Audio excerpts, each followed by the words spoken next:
Hi everyone, Dr. Jenkins here. This is going to be our video to hopefully get through everything left in chapter 3. So here we go. The first part of the chapter is reviewing the parts of the cell. I know you've had this before, so I'm not even going to go through it with you. However, you do need to know it. So make sure that I've got 2 pages here. Here are the structures that you need to know and their function. Should be a review, folks. Just make sure you know these, the parts of the cell and then their function. So if you need to pause the video, make sure you have this. It's taken right from the PowerPoint, but I'm just trying to streamline it. And then here is our second list. Major parts of the cell and their function. It's a review. When you get questions about this on your first exam, these should be slam dunk. What is the function of the nucleolus? Produces ribosomes. Boom. What's the function of the ribosomes? Protein synthesis. Boom. These are the only ones you need to know. There are a couple extra in the PowerPoint, but these are the only ones you need to know. So there's 1, 2, 3, 4, 5, 6, 7, 8, 9, 10, 11. So make sure you get those, pause the video, take a screenshot, do what you gotta do. So I wanna spend our time on the harder stuff. So I'm picking up where we left off here in the PowerPoint. If you're following along, we just, in the PowerPoint, just finished the parts of the cell.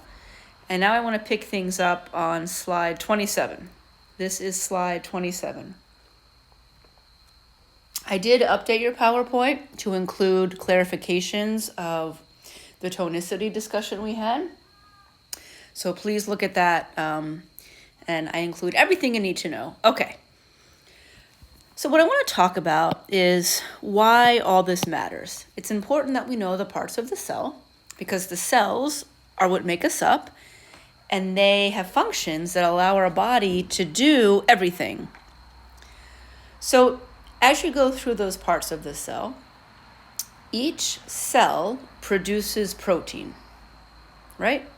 Every cell produces, pretty much every cell produces protein. And what I want to get across to you is all of our body actions are really a result of the action of these proteins.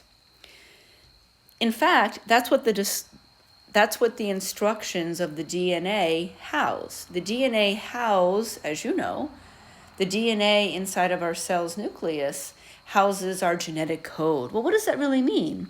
It means that the DNA contains the instructions for what that cell is supposed to do. And those instructions from the DNA are all about what kind of proteins to make. So I'm just making a bigger picture here. The DNA, the instructions of the DNA are really about telling the cell what kind of proteins to make. And that is what goes on to make each one of us. Really important. You don't need to know this. I did mention RNA in chapter 2, but you don't need to know these specifics for now. Okay, before we continue with the rest of the chapter, after you've gone through the parts of the cell, I want to make sure we put it together so we know how the parts of the cell work together. So as you're studying, memorize the parts of the cell and their function. Now, next, we're going to put them all together. Technically, it's called the endomembrane system. You don't have to know endomembrane system, but you are going to need to know about it. I'm not going to ask you to know the fancy name. But what we're talking about is how the parts of the cell work together. And I've arranged these chronologically, okay? And then I've put on the left what each one does. Somehow when I uploaded this particular PowerPoint, some of the arrows and some of the bullets came over kind of funny. But look at number 1. If we were looking at how a cell works chronologically, everything begins from the nucleolus. And what does the nucleolus do? It produces protein. Those proteins then leave the it produces ribosomes. You know what I was thinking. The nucleolus produces ribosomes. Those ribosomes leave the nucleolus and travel through the nucleus. Along the way, the ribosomes get the instructions from the nucleus about what kind of protein to make. Now, that ribosome, armed with instructions, leaves the nucleus and enters the endoplasmic reticulum. Now they're beginning to be formed into proteins. The proteins travel through the endoplasmic reticulum and get their final formation based on the instructions from the DNA. Then, those now fully formed proteins leave the endoplasmic reticulum, and where do they go? The Golgi apparatus. This is where the proteins are organized. Sometimes they need to have minor changes made, but the proteins are organized in the Golgi apparatus. And the Golgi apparatus then sends the proteins to their final destination. Sometimes those proteins will form a vesicle, and then they'll leave the cell. Other times that protein will go somewhere else in the cell to another organelle. Make sure you can put these steps in order. All right, good. Very straightforward. All right, so I included some extra. There's a lot of extra slides on here. Just so you know, this is not going to be on the test, but cancer, I can pretty much guarantee that everybody that's listening to me right now knows someone or has had someone in their life affected by cancer. It's really a big deal. You don't need to know this, but just since we're talking about the cell, cancer is a cellular disease. Abnormal cell reproduction. Here, for example, is what that's not normal blood cells. This is what abnormal blood cells look like. And then here it is another way up close. You don't need to know these. I'm just throwing it out there. Cancer is when our normal cells are taken over, and then they become abnormal, and they abnormally reproduce. You can hear my cat in the background. You don't need to know these, okay? But if you're interested, you can read more about cancer. Disease of cells, where they become abnormal, they reproduce abnormally, they form tumors, and then those cells can no longer do their job that they're supposed to do. So this is all extra. You don't need to know this, okay? It's just extra. All right, so now I want to finish our discussion on this chapter. We've already talked about most of the plasma membrane. We talked about this. This is the outer membrane of the cell. Just as important as the inner organelles is the outer cell membrane. It's made up of a phospholipid bilayer with scattered protein channels. The reason this is so important is because that plasma membrane gives us selective permeability. It means that we can let in what we need to the cell, but keep out bad.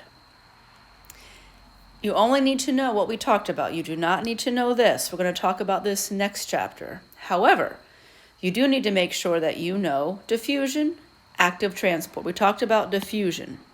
We talked about osmosis. Diffusion is when particles move from high to low.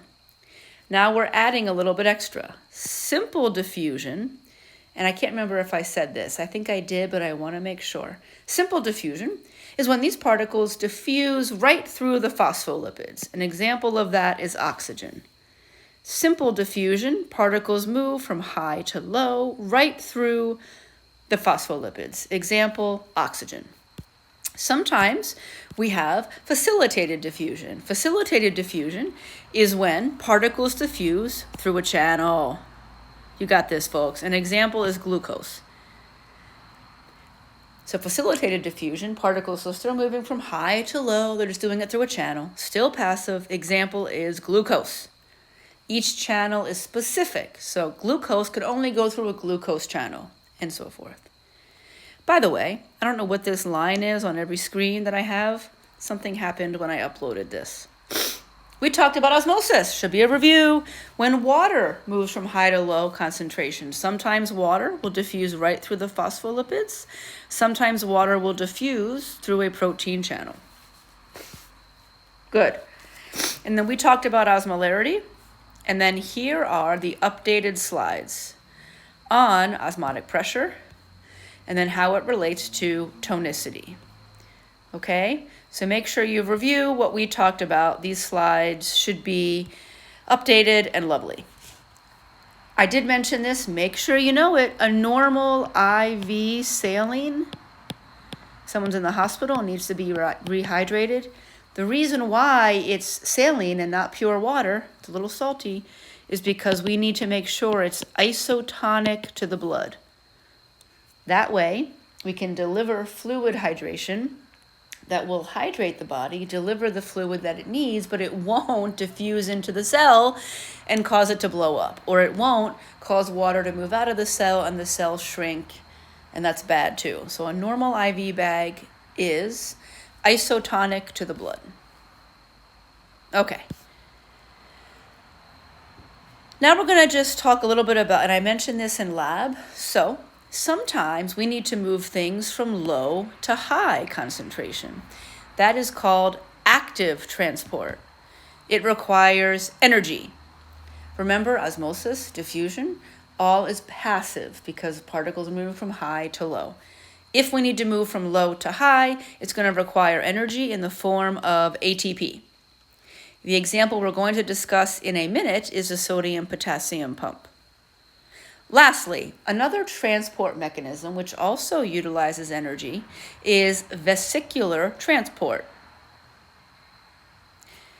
As the name suggests, it is transporting something using a vesicle. And there are two examples that you need to know, and I don't know where this arrow came from, it's the formatting. The two examples you need to know are endocytosis and exocytosis. Here we go.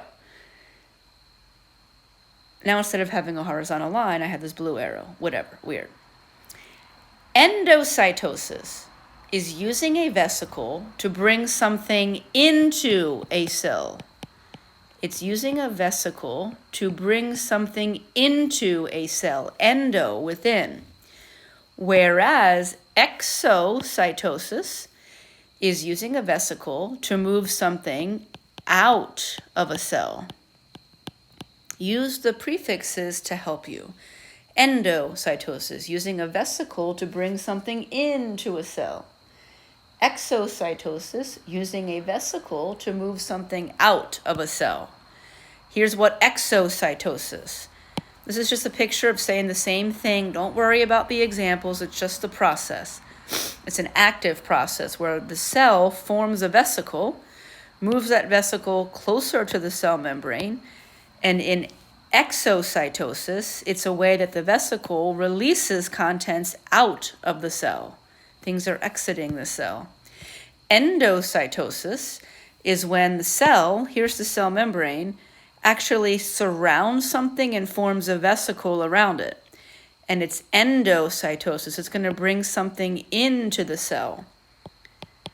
An example of endocytosis is phagocytosis, how white blood cells gobble up bacteria. It's kind of like Pac-Man.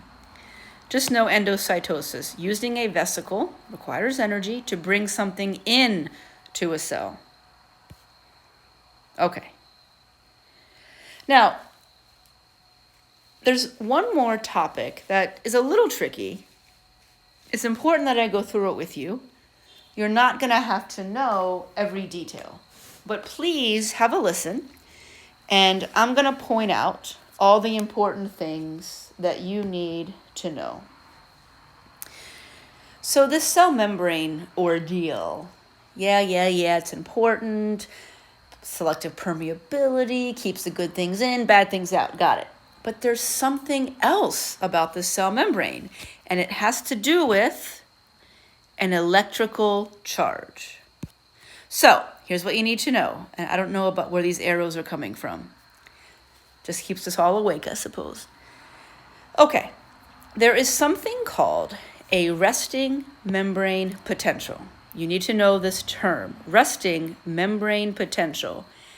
At rest, the inside of the cell membrane is more negative compared to the outside. I think I have to sneeze, pardon me. Excuse me. So, just another trait to know here about the cell.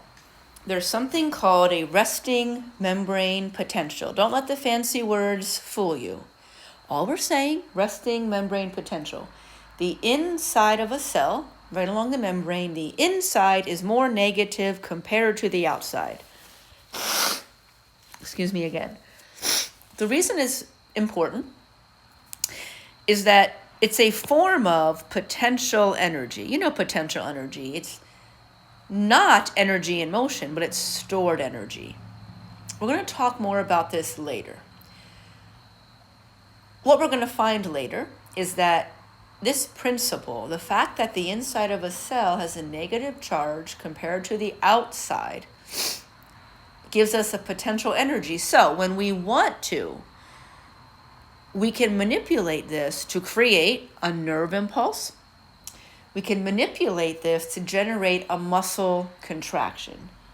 All of those things would not be possible without this resting charge. But for right now, all you need to know is be able to define resting membrane potential. Inside of the cell is more negative at rest. That's it. Okay. Now, we're going to talk about how we get this negative charge. I'm going to open up another little thing here. So I'm going to give you more details, but as always, I'm going to let you know what you need to know. I'm going to use a nerve cell. I think it'll be easiest for our example. Here's a nerve cell. So what did we just say? We said that there's something called a resting membrane potential. The inside of a cell is more negative compared to the outside. That's true all around that cell membrane. It's a charge that's only right near the cell membrane. So it's not like the inside of the cell is more negative. That's not true. This is a charge focused right at the cell membrane. Okay, let's talk about how we get that. So I've tried to lay it out here in steps to help us understand how is it that our cell has this difference in charge. Because if you're astute and paying attention, you'll remember we have homeostasis. Your body does not like things to be different. So your body actually would otherwise like there to be no charge. But in this case, we want one. For the simple reason of it's a form of potential energy that we can use for other things. But let's just start here. You need to know, inside the cell, there's a lot of potassium. Outside the cell, there's a lot of sodium. These are the two that we're going to focus on. So I'm going to erase this for now, just to help us understand. Okay. So I said outside the cell is more sodium. So we talked about these ions. These are also known as electrolytes, by the way, in Gatorade and really important electrolytes. So outside the cell, there's more sodium. There's also more chlorine, but don't worry about it. We're going to focus on sodium. Inside the cell, there's more potassium. So these ions, in this case electrolytes also, these electrolytes, these ions, like to hang out on different sides of the membrane. Excuse me for continuing to blow my nose. These ions like to hang out on a different side of the membrane. You need to know, I can guarantee this is going to be on the test. Which ion is found in higher amounts inside the cell? Potassium. Which ion is found in higher amounts outside the cell? Sodium. You're going to see, folks, we're talking about this because it's going to help us understand why these electrolytes are so important. The location of these electrolytes, how we move them around, is everything. How these ions and electrolytes, how we move them, where they're located, it allows us to do everything. So when they get imbalanced, we have real problems. And as athletes, we can understand that. If our electrolytes are imbalanced, it can lead to real problems. Okay, so I'm going to follow here. We've defined what the resting membrane potential is. That at rest, when a cell's not doing anything, it could be a muscle cell at rest, not contracting. A nerve cell at rest, not making a nerve impulse. At rest, the inside of the cell is negative. How does this happen? Well, let's start a discussion. Inside the cell, we have more potassium, K+. Outside the cell, we have more sodium. Okay, so what's going to happen? Well, we know that when there's a concentration gradient, things will diffuse. So now let's add to the picture. What's going to happen? And I'm going to start talking about these protein channels. Oh, let me do it in black. Okay. We have these protein channels. You know this. Scattered through the phospholipid bilayer are these protein channels. So what's going to happen? How is potassium going to flow? Potassium will diffuse from higher concentrations here to lower concentrations there. High to low. This is a form of facilitated diffusion. Still diffusion, still passive, but it's occurring through a protein channel. How is sodium going to diffuse? From higher concentrations outside the cell to lower concentrations inside the cell. Normal. Got it. Things flow from high to low. By the way, don't forget, each protein channel is specific. So potassium has to move through a potassium channel only. Sodium can diffuse only through a sodium channel. Okay. You might be asking yourself, we're going to skip this one, and I'm going to call this step 3. If we have 2 positive ions, potassium's positive, K+, sodium is positive, Na+, how is it that we can develop a negative charge on one side of the membrane compared to the other? How can there be a difference in charge when they're both positive? It's about rate of diffusion. Look. The rate of diffusion is faster for potassium. Boom. That's what you need to know. Rate of diffusion is faster for potassium. So, I like to give an example. I'm making up this example, but it's illustrative. Let's say for every unit of time, and let's just pick 1 millisecond. Let's say for every 1 millisecond, maybe 10 potassium diffuse out of the cell. So from the perspective of the inside of the cell loses minus 10 positive ions. So let's just say every 1 millisecond, 10 potassium ions diffuse out of the cell. So the inside of the cell has lost 10 positive things. In that same 1 millisecond, maybe only 3 sodium come in. So from the perspective of the inside of the cell, it has lost, in that 1 millisecond, 10 positive potassium ions. In that same 1 millisecond, it has only gained 3 sodium ions. So So the inside of the cell has lost 10 positive things and at the same time only gained 3. So relative to each other, what's the inside charge? We've lost 10 things, only gained back 3. Negative 10 plus 3 is negative 7. That is what makes the inside of the cell more negative compared to the outside. Simply because with diffusion, potassium flows out faster than sodium comes in. So relative to each other, this natural diffusion is always happening, but potassium is quicker. So relative to each other, the inside of the cell becomes more negative compared to the outside. I'm so excited. I love it. Good. You don't need to know the chemical gradient. Don't worry about that.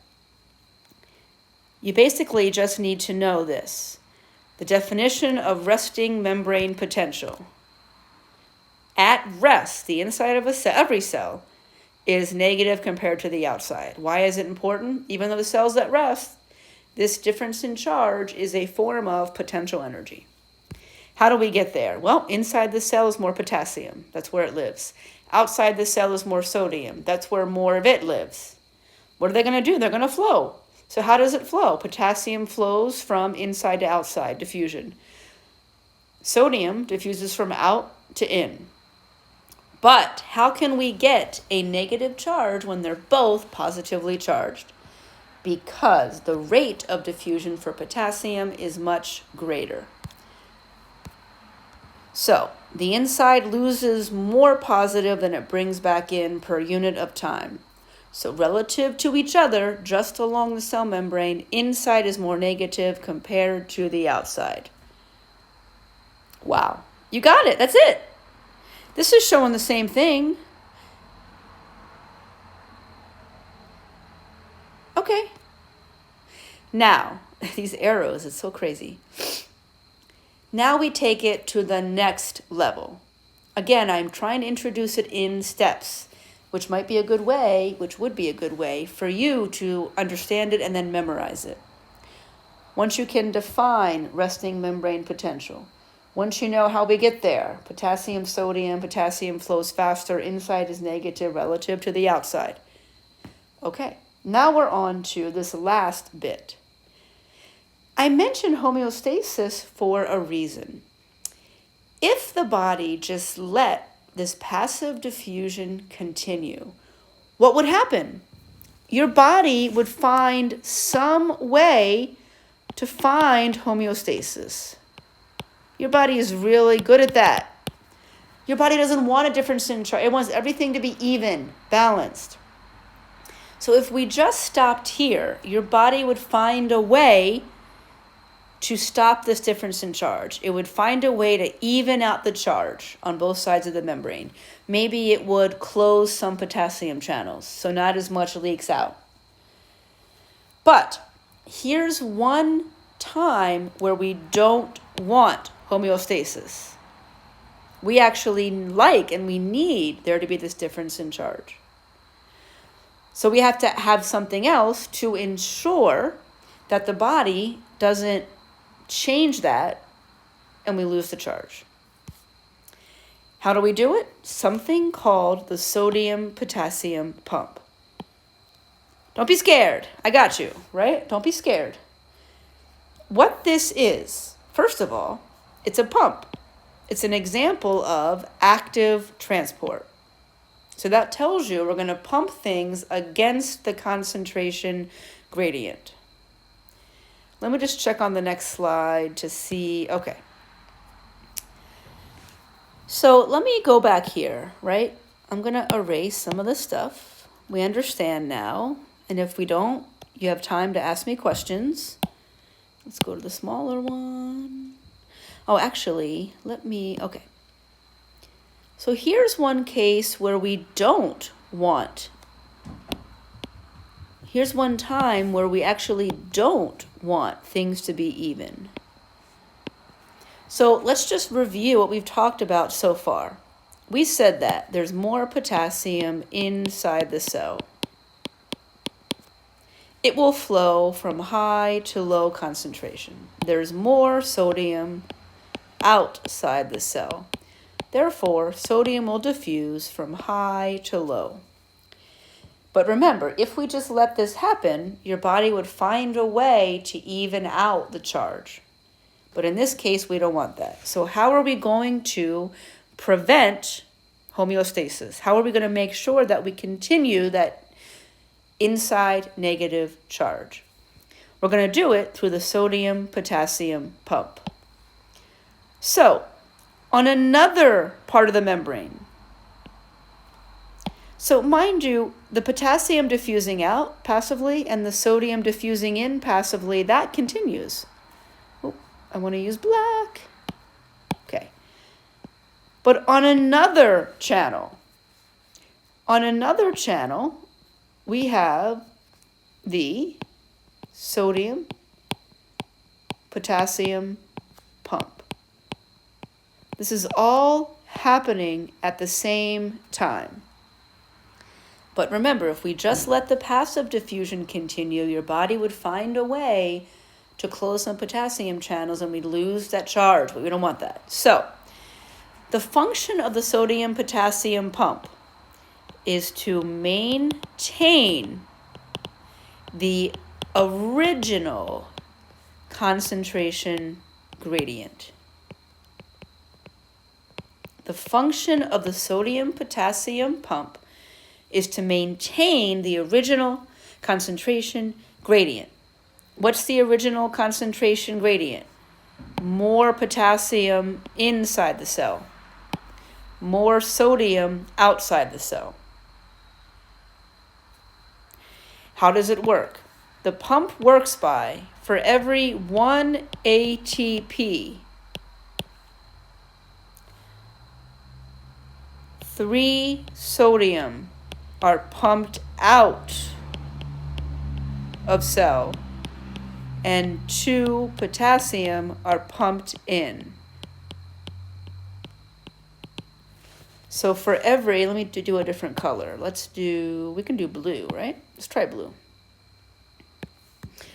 So for every 1 ATP, because we're going against the concentration gradient, this pump will pump 2 potassium into the cell, and it will pump 3 sodium out. I'm going to post a short animation that shows this in motion. By doing this, we're constantly pumping sodium back out. We're constantly pumping potassium back in. That will maintain our original concentration gradient so that potassium always diffuses out and sodium always diffuses in. Good.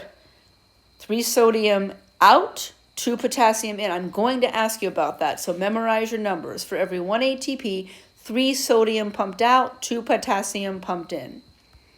The reason why it's a different number is because that further makes the inside of the cell negative by pumping 3 out and only 2 in. Now, if you're following me here, it's kind of crazy. Let's just follow 1 potassium ion. So 1 potassium ion gets diffused out. But then the next minute later, that potassium comes back in. Same thing for sodium. We pump a sodium in, but then a minute later, that sodium is pumped back out. So there's just a movement of ions every which way, but it is a controlled chaos. And it is this movement for a reason. We rely on this very specific type and speed of movement, right? We want always to have more potassium on the inside. We always want more sodium on the outside. Then they can diffuse from high to low. And we know that potassium diffuses out faster than sodium comes in. Therefore, we're happy because the inside of the cell is negative compared to the outside. And we have that resting charge that we need. Okay. I got some pictures. I'm going to post a video that I think is really good. Okay? Please watch, take notes, come to lab with questions, come to lecture with questions. You don't need to know this. We don't need to know how the channels open and close. Don't worry about it.